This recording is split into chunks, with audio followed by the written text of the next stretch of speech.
નમસ્કાર. દામનગર પાસે ધામેલ ગામ છે. ધામેલ ગામમાં એક ભાઈ બાઇક લઈને જતા હતા, ભેગા થઈ ગયા. મેં કીધું કઈ બાજુ?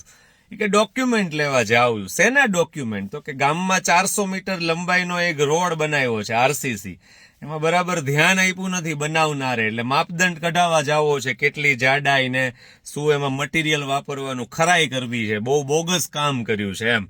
મેં કીધું તો સરપંચ કઈ કહેતા નથી? એ કે સરપંચ જ નથી ગામમાં. અરે કેમ સરપંચ નથી? ક્યાં ગયા સરપંચ? એ કે સરપંચ જ નથી, ચૂંટણી જ નથી થઈ, સરપંચ ક્યાંથી હોય? અને આવા તો એ કે ગુજરાતમાં હજારો ગામડાઓ છે કે જેમાં સરપંચનું જ કોઈ ઠેકાણું નથી. મેં કીધું કેમ ચૂંટણી ના થાય? તો કે બસ લેટ કરતા જાય, અનુકૂળતા હોય તો ચૂંટણી કરે ને ત્યારે ના કરે. એટલે આ સમાચાર સાંભળ્યા પછી હું તો આશ્ચર્યમાં, મારું તો આ વિષય નહીં ને મને આ નોલેજ નહીં. વિષય હોવો જોઈએ વ્યક્તિ માત્રનો આ બાબતેનો, પણ અમે શહેરમાં રહીએ છીએ એટલે આ બાબતે ખબર નથી. એટલે કોઈ જાણભેદું માણસ હોય તો જરાક જણાવજો કે આવું હોય. આ ભાઈની વાત સાચી છે કે સરપંચ ના હોય? કેટલા બધા ગામડાઓમાં એવું બને ખરું. ચૂંટણી લેટ થાય ખરી. અને વાત બીજી કે મને ગમ્યું એ સામાન્ય દેખાતો માણસ એક જાગૃત નાગરિક તરીકે પોતાના ગામમાં 400 મીટરની લંબાઈના બનેલા રોડના માપદંડ લેવા સરકારી કચેરીમાં જાય અને ખરાઈ કરવા માટે આજે ટીમ આવવાની છે એવી જયારે વાત કરે ત્યારે મને આ ગમે.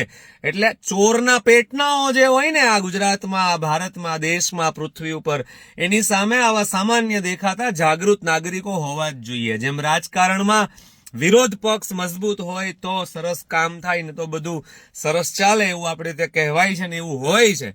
એવી જ રીતે જાગૃત નાગરિક એક વિરોધ પક્ષની ભૂમિકા ભજવે એવું મને દેખાય છે અને એવું હોવું જોઈએ. ક્યાંક તો આપણે ફૂફાડો મારવો જોઈએ. સાવ માઈ કાંગલા વેડા અળસિયા જેવું જીવન આપણું હોય તો એ આપણને શોભે નહીં. તો પછી આવતી વખતે કદાચ માણસ બનાવતા પહેલા ઈશ્વર એક વખત વિચાર કરશે, થોભશે. એની પાસે કઈ ઓપ્શનમાં બીજા કોઈનો વારો લેવા જેવું હશે તો એ ચોક્કસ લેશે.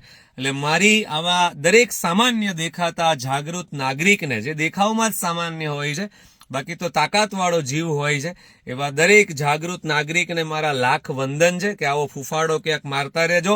ગામના રોડ રસ્તા સુવિધા બાબતે ખરાઈ કરતા રહેજો અને કંઈક સારું થાય એના માટે આપણે સૌ સાથે મળીને ફૂફાડા મારીએ તો મને એમ લાગે છે કે સામેવાળાને થોડો જાજો ડર નિર્માણ થશે, એના મગજની અંદર ભય પેદા થશે અને ક્યાંક સરખું કામ કરશે. રાતોરાત બધા સુધરી જાય એવું સંભવ નથી, પણ જેટલું થાય એટલું આપણે સાવ કાંઈ ન કરીએ એના કરતાં એક નાની શરૂઆત થાય તો એ વધારે સારું. ઈશ્વર કરે કે ખરાઈમાં એ રોડ સારો નીકળે, આ ભાઈની શંકા ખોટી નીકળે એવી શુભેચ્છા અને ભગવાનને પ્રાર્થના કરીએ. જો ભાઈ સાચા નીકળે તો બનાવનારને ઈશ્વર સદબુદ્ધિ આપે એવી ઈશ્વરને પ્રાર્થના સાથે આપ સૌનો ખૂબ ખૂબ આભાર. ધન્યવાદ.